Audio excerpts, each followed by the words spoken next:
Up until now, we were talking about how the team broke up, right?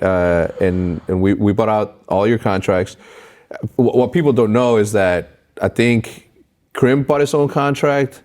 I don't know. It was something where we didn't end up paying for anything because it just ended up like being this like weird thing. Anyway, it doesn't matter. Well, I do remember whatever the amount was, EG didn't take it. They paid us. Yeah. So they kind of like were like, hey, we apologize. Yeah. Like this obviously, because they paid a big chunk of change for us from Complexity. Yeah. So they had obviously, like that's kind of where our faith was, but you know, hey, they invested this much money. They're serious. But anyway, that was kind of their apology to us. Like, hey, well, it wasn't a lot. It was, I think, 2, 3, maybe $4,000 a person. Yeah. They were like, hey, like we'll give you this buyout, whatever, and this is our apology for this year not being what we all expected and hoped. But yeah, go ahead. They were a good org. I mean, they still are. I mean, it was hands tied in a lot of different ways. No, I've always had a massive respect for Alex Garfield and what he built. I mean, if it wasn't for him, none of the esports teams in this day and age would use .gg. Oh, I know. You know, I now we use it, but I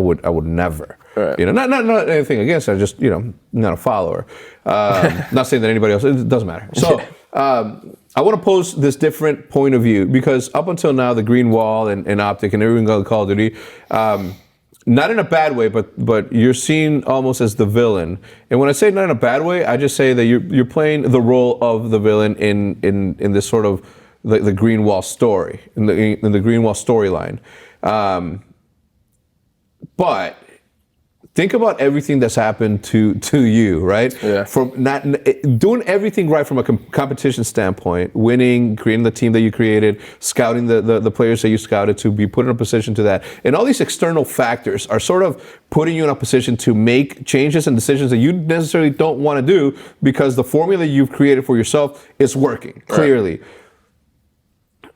In your storyline, we're the villains, and I see it clearly because we're the org that came in and sort of took, stuff away from you, and you've gotten your revenge a whole bunch of fucking times. Yeah. Let's not say that you haven't. But it's these sort of storylines that people, as the Green Wall is watching this and they're seeing you as hecz, the sort of antagonist to what we do.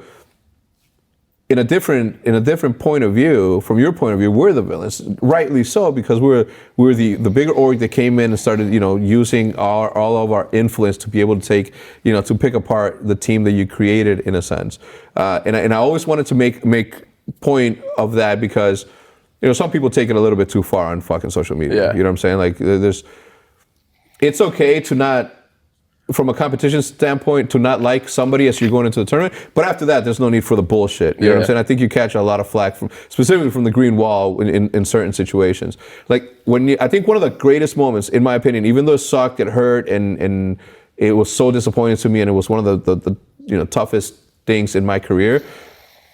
One of the greatest moments was when you knocked us out of the champs that we were supposed to win. The Black Ops 3 champs. Lacefield and that Ricky. Was a crazy Bro, match. It was such a crazy series. And then the shot that a lot of people got of you literally just like getting up, winning, and then looking into the crowd and saying, what? Bro, that was so dope, in my opinion.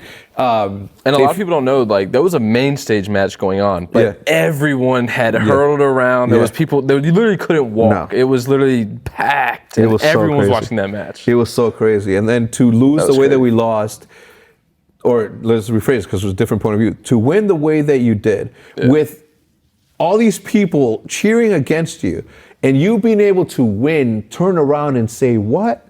Bro, it was if you don't have that framed, I'm gonna frame it for you. I have it saved somewhere. I haven't. Let me do it. Let me frame it for you because I think it's one of the. It's hard to find a high quality shot. That's the only issue. Still, man, it should be framed because I think it was one of the dopest moments in Call of Duty history from a competition standpoint because of, again, if we're switching the points of view, which I'm trying to do here, it was you stopping the villains, which is us, right? And you did. It was a weird dynamic because, like, in my mind, you guys have been the villains, but it was like a different villain because, like, you guys were the villain that was liked, right? Like, and I was kind of in your story the villain that's not liked. Yeah. But yeah, I mean, I think like looking back, there's been, the only time in my entire COD career where I didn't feel like the villain was MLG Anaheim 2013. That Black Ops 2 event where Impact was on their little spree. Oh, shit, yes. That's the only event that I have ever been to where I wasn't looked at as the villain, right? In the outside perspective. Yeah. And that was a really different dynamic because at that event, like you guys were eliminated. It was us first Impact in the finals. Yeah. And for like the first time in my career, the majority of the crowd, I'm talking like 70, 80% were wanting us to win. Oh, absolutely. Because at the end of the day, like, you want to see the bad guys lose, right? Like you want them, if they're the best team and they're the bad guys, like you need them to lose. In your mind, it's just how like storylines work, how we've been taught, good versus bad. But yeah, so that was the only event ever. Because you guys stopped the first dynasty. Right. To create your own dynasty. Yep. And then that's when our run started. Holy shit, that was such a good time in Call of Duty. Because at that time, had they had won 4 events. They had won 4 events, and they had already gone through that, look at my bank account. And they were like the literal bad boys of Call of Duty. And then Damon leaves, and then they become even like more. But you guys beat them with Damon, right? Yeah, that was, And then we beat him with Damon one more time at the Gfinity 1, and that's when he was like, I'm out of here. Yeah, but that was so cool because I remember it's like, Fariq's going to win again. And then here you guys come. It's you, TP, Krim, and Clay. First time with Clay. And you guys beat him. Not only beat him, but beat him decisively. Yeah, it was right? like 6-2. Holy shit, bro! The fucking. I remember like I was in was it the Hilton? It was in Anaheim, Anaheim right? Hilton. Yeah. So I was at the Hilton at the Anaheim, and all I remember is hearing like a buzz like going on. I was like, holy shit, they're about to beat him. And I'm like, I tune in and I'm watching, and the crowd. I hadn't heard the crowd be that loud for somebody else. Yeah. You know what I'm saying? And I was like, that's awesome. That was like one event, like if anyone ever missed it, that was the event to miss. Like, or not to miss. Yeah, it was insane. And then after that you guys go and you run, and then we end up where we're at.